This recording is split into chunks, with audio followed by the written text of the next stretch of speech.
진행할지 의견을 듣고 변호인들의 의견도 확인하도록 하겠습니다. 먼저 특검에서 기소유지 진술하시겠습니다. 예, 장우성 특검보가 공소유지 간략하게 진술하고 구체적인 내용은 파견 검사들이 PT로 진행하도록 하겠습니다. 본 사건은 크게 네 부분으로 구성되어 있습니다. 첫 번째는 피고인 박성재의 부정청탁 및 금품 수수 금지에 관한 법률 위반 범행입니다. 두 번째는 피고인 박성재의 내란 중요임무 종사에 관한 범행이고, 세 번째는 이에 부수한 피고인 박성재의 직권남용 권리행사 방해에 관한 범행입니다. 마지막으로 이완규 전 법제처장이 국회 법제사법위원회에서의 위증입니다. 이하 내용은 파견 검사들이 PT로 진행하겠습니다.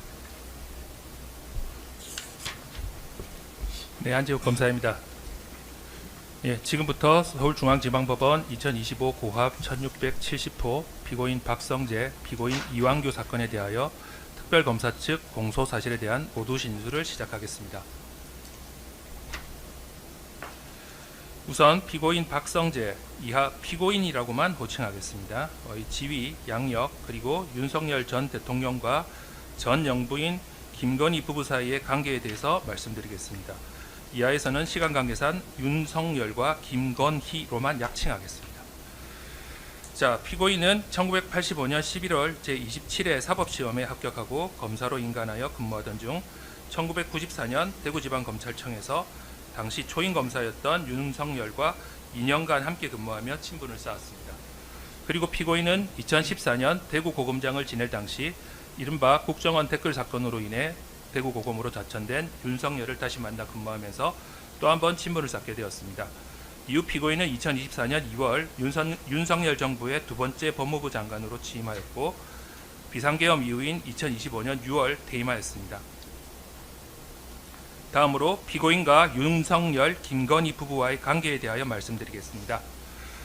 피고인이 법무부 장관으로 임명된 이후 순직 해병 사건에 대한 수사 외압 의혹, 김건희의 도이치모터스 주가 주작 의혹과 명품백 수수 의혹, 그리고 명태균과 건진법사에 의한 국정농단 의혹 등이 순차적으로 제기되었고 결국 야당의 주도하에 국회는 총 3건의 최해병 특검법과 총 14건의 소위 김건희 특검법을 발의하였는데 당시 지지율 하락과 22대 총선 참패로 인해 요소 야대 상황이 더욱 가중되자 윤석열 정부는 이 두 특검법이 시행되는 것을 저지하기 위해서 총력을 다하고 있는 형국이었습니다.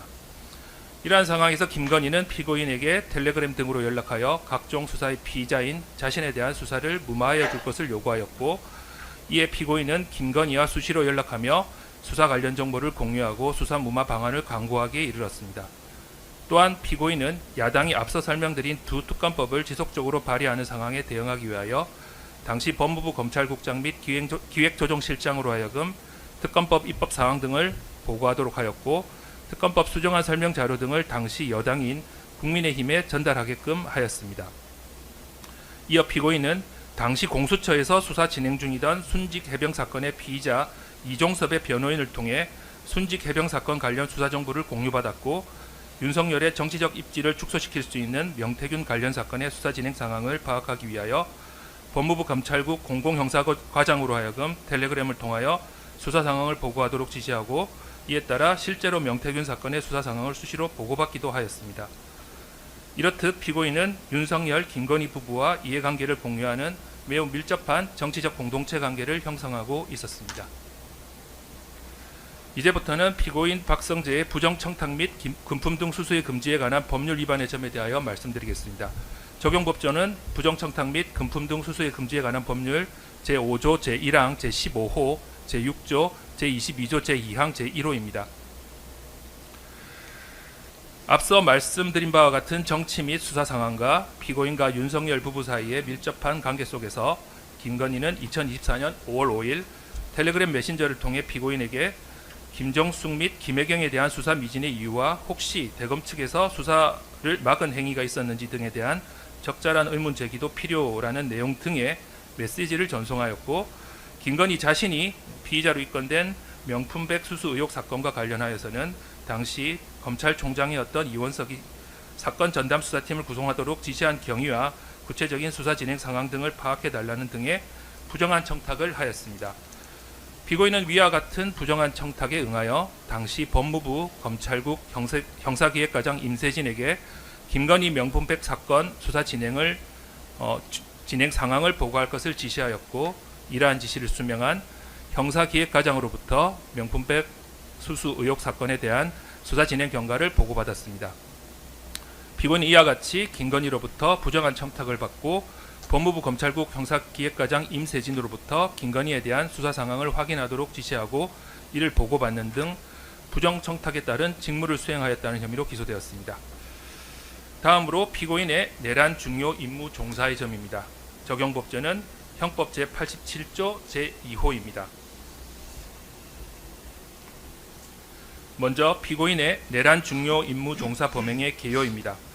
피고인이 종사한 내란 중요 임무의 첫 번째는 피고인이 12월 3일 12.3 비상계엄 선포 직후 법무부 출입국 외국인 정책본부장에게 계엄사령부의 출국 금지 요청에 대비하여 출국 금지 업무 담당자를 대기하도록 지시하였다는 것이고, 두 번째는 피고인이 법무부 교정본부장에게도 계엄 포고령 위반자 등에 대한 수용 공간을 확보하기 위해 수용 현황을 확인하고 수용 공간을 마련할 것을 지시하였다는 것이며, 마지막으로 세 번째는 피고인이 비상계엄 선포 직후 법무부 간부회의에서 검찰국 검찰과장 등에게 계엄사령부의 합동수사본부에서 검사 등 인력 파견 요청이 있으면 이에 따를 것을 지시하였다는 것입니다.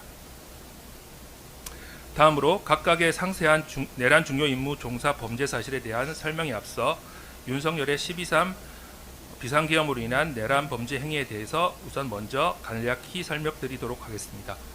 우선 우리 법제상의 비상계엄 선포 요건입니다. 보시는 바와 같이 헌법 제77조와 계엄법 제2조는 대통령은 전시사변 또는 이에 준하는 비상사태 시, 즉 적과 교전 상태에 있거나 사회질서가 극도로 교란되어 행정 및 사법 기능 수행이 현저히 곤란한 경우에 한하여 병력으로서 군사상의 필요에 응하거나 공공의 안녕 질서를 유지할 필요가 있을 때에만 비상계엄을 선포할 수 있다고 규정하고 있습니다. 이렇듯 우리 법제는 예외적인 상황에서 그리고 엄격한 요건 하에서만 대통령의 비상계엄 선포권을 인정하고 있는 것입니다.